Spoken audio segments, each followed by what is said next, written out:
మంచివాడు. శ్రీపురానికి రాజు విష్ణువర్మ. ఆయన ఆస్థాన విదూషకుడి పేరు గౌతముడు. గౌతముడు అన్ని విధాలా ఎంతో మంచివాడు.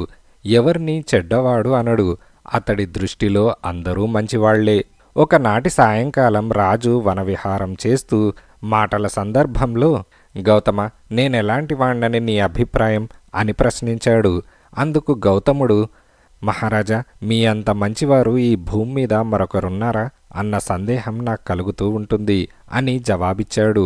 ఆ జవాబులోని అతిశయోక్తి రాజుకు కొంత వెగటుగా తోచి, నాలో చెడు ఏమీ లేదంటావా అని అడిగాడు. తమలో చెడంటూ ఏమున్నది మహారాజా? ఎవరి మీదనైనా కోపం వస్తే అతి కఠినంగా మందలిస్తారు.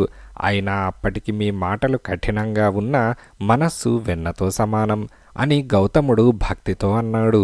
విదూషకుడి మాటలు విన్న తర్వాత రాజుకు ఒక బలమైన సందేహం కలిగింది. అసలు మంచివాడంటే ఎలా ఉంటాడు? మాట కఠినం, మనస్సు మెత్తన అంటే ఏమిటి? ఆనాటి రాత్రి రాజు దీన్ని గురించే ఆలోచిస్తూ పరాకుగా ఉండడం గమనించిన రాణి ఆయనను సంగతేమని అడిగింది. రాజు ఈ విషయం చెప్పాడు. ఇదొక పెద్ద సమస్య అన్నట్టు ఆలోచిస్తున్నారా? ఎవరైతే ఎదుటివాళ్లను మాటలతో గాని చేతలతో గాని కష్టపెట్టరో వాళ్లే అసలైన మంచివాళ్లు అని రాణి అన్నది. రాజుకు ఆమె మాటల్లో నిజం కనిపించింది. ఈ విషయంలో క్షుణ్ణంగా పరిశోధన చేసి తన రాజ్యంలోని నిజమైన మంచివాడికి గొప్ప బహుమతి ఇవ్వాలని నిర్ణయించుకున్నాడు. ఈ సంగతి మంత్రి విని చాలా ఆశ్చర్యపోయాడు. లోకంలో రాణిగారు చెప్పినంత మంచివాళ్లుంటారని ఆయనకు నమ్మకం లేదు. అయినా ఈ పరిశోధనలో రాజుగారికి రాజ్యంలో ఎంతటి చెడ్డవాళ్లున్నారో తెలుస్తుందని సరిపెట్టుకున్నాడు. ఒకనాటి రాత్రి రాజు మంత్రి మారువేషాల్లో బయలుదేరి అందరూ మంచివాళ్లనుకునే వాళ్ల దినచర్య ఎలా ఉంటుందో గమనించాలనుకున్నారు.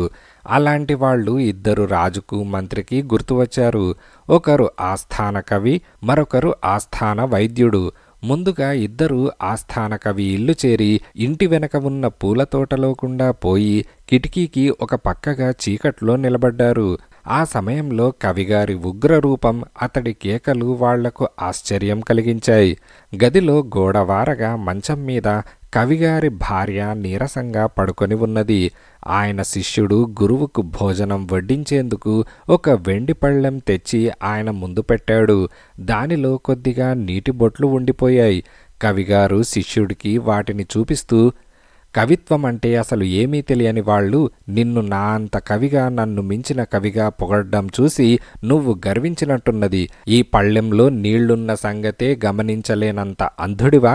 ఛీ, భ్రష్టుడా అంటూ కోపంగా చెయ్యెత్తాడు. శిష్యుడు వణికిపోతూ పళ్ళెంలోని నీళ్లు తుడిచి వడ్డన ప్రారంభించాడు.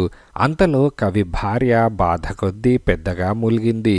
ఆ వెంటనే కవి భార్యకేసి కోపంగా చూస్తూ, 4 రోజుల జ్వరానికే అంత బాధపడిపోవాలా? ఆ మూలుగులేమిటి?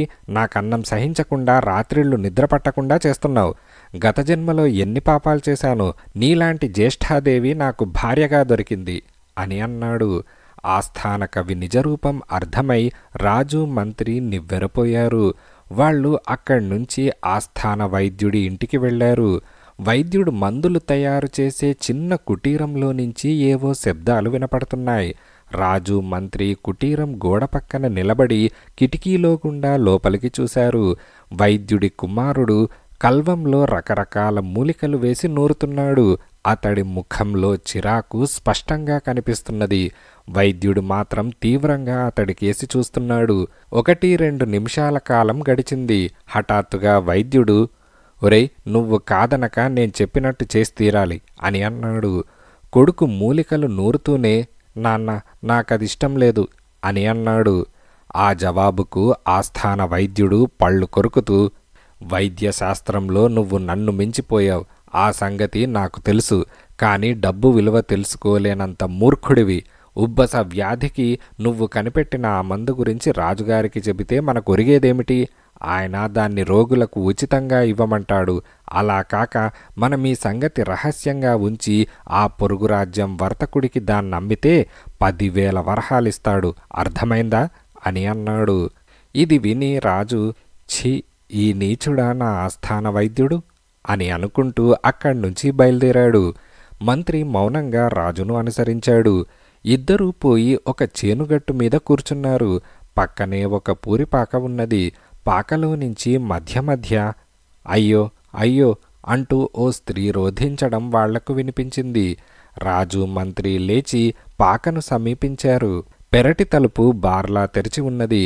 ఒక మంచంలో పడుకొని ఉన్న స్త్రీ వాళ్లకు కనిపించింది. ఆమె బాధకు కారణం అడిగి తెలుసుకుందామని వాళ్ళనుకునేంతలో పాక ముందు వైపు తెరుచుకొని ఒకతను లోపలికి వచ్చాడు. అతన్ని చూస్తూనే స్త్రీ అయ్యో నా కాలు అంటూ పెద్దగా మూలిగింది. ఆ వచ్చిన అతను ఆమె భర్త. పేరు సోమయ్య. పగలంతా పొలం పనులు చేసి బాగా అలసిపోయి ఉన్నాడు. సోమయ్య భార్య మూలుగు వింటూనే ఏం జరిగిందే లక్ష్మి అంటూ ఆదుర్దాగా ప్రశ్నించాడు. బావి దగ్గర నుంచి నీళ్ల బిందెతో పాకలోకి వస్తూ కాలు జారి పడ్డాను. కుడికాలు బెణికింది. పొయ్యి రాజయ్యనే లేదు అని ఆమె అన్నది. సోమయ్య భార్య మీద ఏమాత్రం విసుక్కోకుండా ఎంతో ప్రేమగా అన్నం వండే పని నేను చూస్తాను. నువ్వు కదలకుండా అలాగే పడుకో. కాలుకు కాస్త వేడి నీళ్ల కాపడం పెడితే తెల్లవారేసరికి లేచి నడవగలవు అంటూ వెళ్ళి పొయ్యి రాజేశాడు.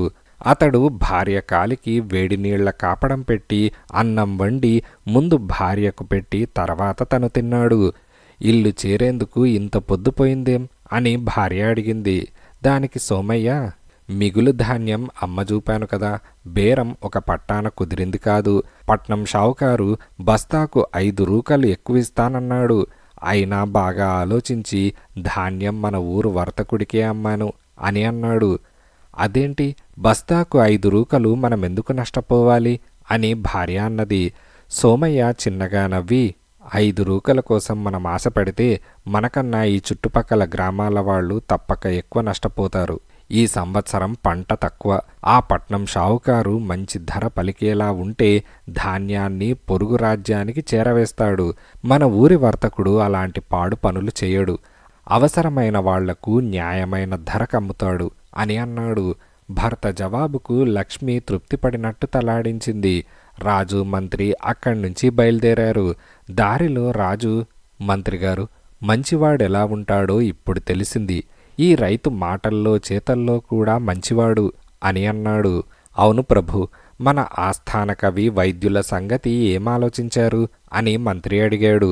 కవి శిష్యుణ్ణి ఆస్థాన కవిగా, వైద్యుడి కొడుకును ఆస్థాన వైద్యుడిగా నియమించబోతున్నాను. వాళ్లలో ఈ రైతులాగే దయా దాక్షిణ్యం, దేశభక్తి, మంచితనం ఉన్నాయి. రైతును ఘనంగా సన్మానించి ఏదైనా బహుమానమివ్వాలి అని రాజు అన్నాడు. వారం రోజుల తర్వాత రాజు అన్న విధంగా కవి శిష్యుడికి, వైద్యుడి కొడుక్కు ఆస్థాన పదవులిచ్చి నిండు సభలో రైతు సోమయ్యను ఘనంగా సన్మానించాడు.